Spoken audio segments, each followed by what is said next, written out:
और स्वागत है आप सबका मेरे एक नई वीडियो में जिसमें लग रहा है बहुत ही अच्छी अपॉर्चुनिटी फॉर द लॉयर्स।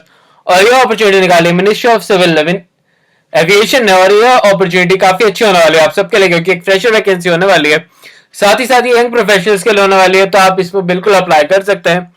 और इस अपॉर्चुनिटी के लिए आपको काफी कम लेवल ऑफ एक्सपीरियंस चाहिए, तो आप इसको बिल्कुल देखिएगा और अगर आप इसी क्राइटेरिया को फुलफिल करते हैं तो इसे अप्लाई जरूर करिएगा। इसके बारे में बात करने से पहले मैं बताना चाहूंगा इंपॉर्टेंट डिटेल कि इस यहाँ पर हम बात करते हैं जो भी वैकेंसी निकलती है फॉर द लॉयर्स। और अगर आप एक लॉयर हैं जो गवर्नमेंट वैकेंसी में जाना चाहते हैं तो ये चैनल आपके लिए ही है, तो अभी आपको इसे सब्सक्राइब कर देना चाहिए और वीडियो को लाइक कर दीजिए। और इस वीडियो पे हम 100 लाइक्स का गोल रख रहे हैं, तो उसे पूरा करने में मेरी हेल्प जरूर करिएगा, सो दैट मैं आपके लिए डेली ऐसी वीडियोस लेकर आता रहूं और आपको ऐसी काफी अच्छी अच्छी वैकेंसीज देखने को मिलती रहे। साथ ही साथ मैं बताना चाहूंगा आप सबको कि आने वाले 15 डेज में और भी ऐसी काफी सारी वैकेंसी आने वाली है जो कि आप बिल्कुल मिस आउट नहीं कर सकते, और आप उन्हें बिल्कुल मिस आउट ना करें उसके लिए आपको बेल आइकन जरूर प्रेस कर देना है, सो दैट आप उनका अपडेटेड वर्जन देख लें और उसे बिल्कुल मिस आउट ना करते कोई भी इंपॉर्टेंट डेट को। चलिए बात करते हैं जो कि अपॉर्चुनिटी के बारे में जो कि निकाले मिनिस्ट्री ऑफ सिविल एविएशन ने। इसमें आपको यंग प्रोफेशनल्स की वैकेंसी होने वाली है जिसमें आपका लीगल बैकग्राउंड और साथ ही साथ जनरल बैकग्राउंड की वैकेंसी होने वाली है। और इसमें आपको अप्लाई करने के लिए भी कोई क्राइटेरिया ज्यादा फुलफिल नहीं करना है।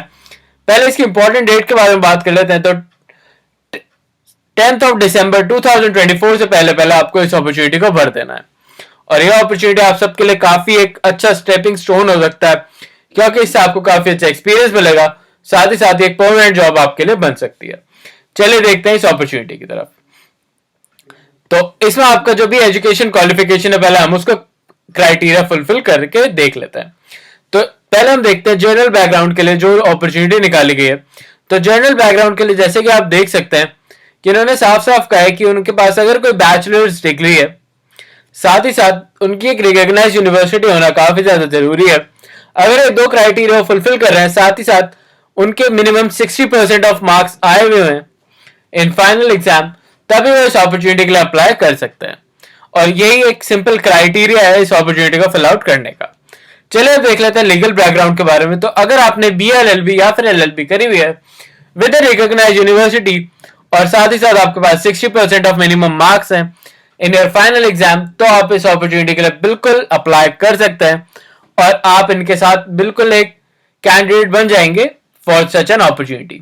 इसमें और कोई लेवल ऑफ एक्सपीरियंस आपसे एक्स्ट्रा नहीं मांगा गया है, तो ये एक अपॉर्चुनिटी फ्रेशर्स के लिए बन जाती है। अगर आप जनरल बैकग्राउंड के लिए भर रहे हैं या फिर आप लीगल बैकग्राउंड के लिए भर रहे हैं, आपको बस इस बारे में थोड़ा डिफाइन करना होगा उन्हें कि आप कौन से डिपार्टमेंट के लिए भरना चाहते हैं और यू गुड टू गो।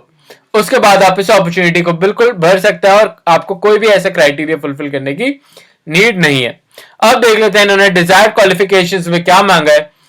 तो डिजायर्ड क्वालिफिकेशंस में इन्होंने साफ साफ कहा है कि जो भी कैंडिडेट है थोड़ी स्पेशलाइजेशन है या फिर उसके पास थोड़ा भी फील्ड ऑफ एक्सपीरियंस है अपने फील्ड में, अगर आप लॉयर हैं तो आपको लॉ फील्ड में अगर थोड़ा सा भी एक्सपीरियंस है या फिर आप इस अपॉर्चुनिटी के लिए आप बिल्कुल एलिजिबल कैंडिडेट बन जाते हैं, एक डिजायर्ड कैंडिडेट बन जाएंगे।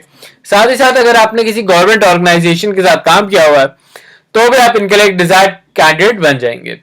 तो ये तो हो गई डिजायर्ड क्वालिफिकेशंस की बात की, आपके डिजायर्ड क्वालिफिकेशंस ये होनी चाहिए तभी आप इस अपॉर्चुनिटी को भर सकते हैं। और अगर मैं बात करूं इस अपॉर्चुनिटी के बारे में तो इसकी स्पेसिफिक स्किल्स भी जो हैं उनके बारे में बात कर लेते हैं कि ये स्किल्स आप में होना काफी ज्यादा जरूरी है। और अगर आप इस अपॉर्चुनिटी को भर रहे हैं तो आपको इन स्किल्स पर ध्यान देना चाहिए अपनी, सो दैट आप इस अपॉर्चुनिटी को काफी अच्छे से ग्रैब कर सकें। तो पहले आपकी स्किल्स होने वाली ड्राफ्टिंग स्किल्स, साथ ही साथ आपको MS ऑफिस चलाना जरूर आना चाहिए। अगर ये दो स्किल्स हैं तो आप काफी अच्छे से इनके मैटर्स को हैंडल कर सकते हैं। साथ ही साथ आपकी गुड कम्युनिकेशन स्किल्स होनी चाहिए इन हिंदी एंड इंग्लिश, और उसके बाद आपकी होनी चाहिए रिसर्च एनालाइजिंग स्किल्स आपकी अच्छी होनी जरूरी है। अगर ये भी आपकी अच्छी है तो आप इनके लिए एक डिजायर कैंडिडेट बन जाएंगे।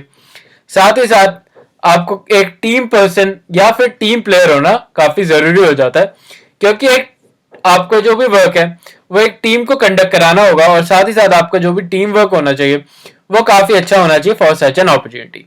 अगर हम इसकी एज लिमिट की बात करें तो आपकी एज लिमिट 21 से 35 ईयर्स तक होनी चाहिए, तभी आप इस अपॉर्चुनिटी के लिए जा सकते हैं। अदरवाइज अगर आपकी एज 35 से ज्यादा है तो आप इस अपॉर्चुनिटी के लिए बिल्कुल नहीं जा सकते और आपका जो फॉर्म है उसे इमीडिएट रिजेक्ट कर दिया जाएगा। तो ये हो गई आपकी एज लिमिट की बात, जो कि मैंने आपको दोनों ही आपके, चाहे जनरल कैटेगरी या फिर लॉ कैटेगरी, ये दोनों में आपको सारे पॉइंट्स अप्लाई हो रहे हैं। तो बिल्कुल क्लियर माइंड से इस वीडियो को देखिएगा और अगर कोई भी प्रॉब्लम आती है तो आप मुझे कमेंट्स में पूछ सकते हैं।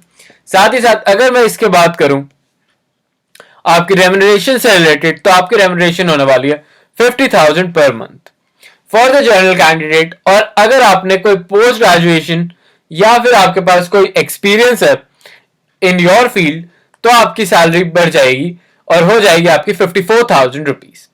तो ये होने वाली है आपकी रेम्यूनरेशन की बात, जिसके बारे में हम बात करने वाले थे कि आपकी रेम्यूनरेशन होने वाली 50,000 से लेकर 54,000 तक, जो कि एक काफी अच्छा रेम्यूनरेशन पीरियड वो अमाउंट बन जाता है फॉर द कैंडिडेट्स। साथ ही साथ अगर मैं बात करूं इसके आपके सिलेक्शन प्रोसेस की, तो चलिए उसके बारे में भी बात कर लेते हैं।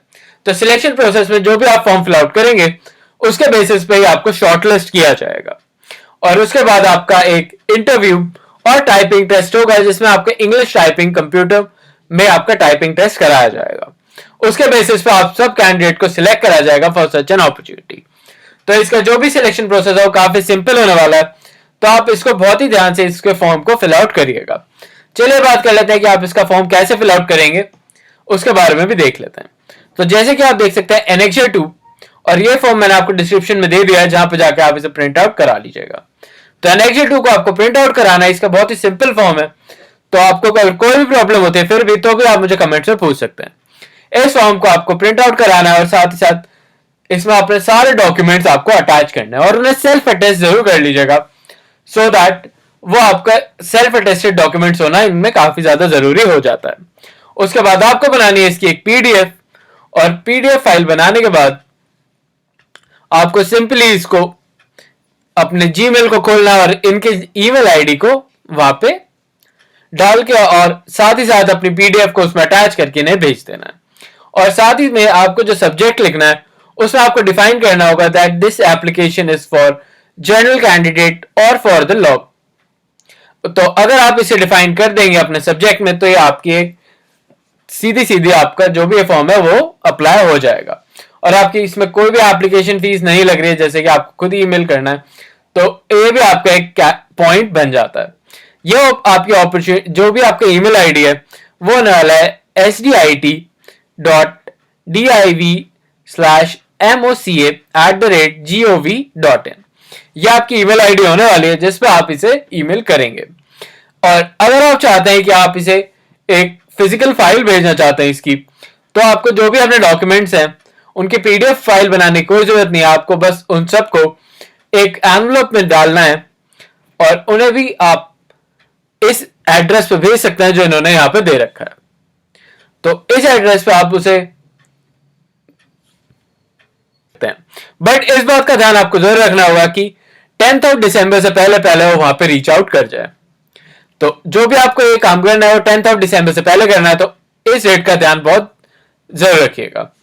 आई होप आपको अपॉर्चुनिटी अच्छी लगे तो चैनल को लाइक और सब्सक्राइब अभी कर लीजिए। And I am again reminding you कि आने वाले 15 डेज में ऐसी काफी सारी अपॉर्चुनिटी आने वाली हैं जिनको आप बिल्कुल मिस आउट नहीं कर सकते, तो उनको जरूर देख लीजिएगा। साथ ही साथ मैं बताना चाहता हूं आप सबको कि अभी हम कर रहे हैं 100 डेज चैलेंज, जिसमें 100 डेज तक मैं आपके रेगुलर वीडियो लेकर आता रहता हूं। तो फॉर सच एंड सपोर्ट आपको इस वीडियो को लाइक कर देना चाहिए, क्योंकि इस वीडियो पे 100 लाइक्स का गोल, तो उस गोल को जल्दी से पूरा कर दीजिए। अभी के लिए मैं मिलता हूं आपसे फिर से एक नई वीडियो, नई अपॉर्चुनिटी, नई जॉब के साथ। तब तक आप ये बाकी सारी वीडियोस भी चेकआउट कर सकते हैं जो मैंने बनाई हैं, और साथ ही प्लेलिस्ट भी जरूर चेकआउट कर लीजिएगा। अभी के लिए चलता और मिलता हूं आपसे फिर से एक नई वीडियो में।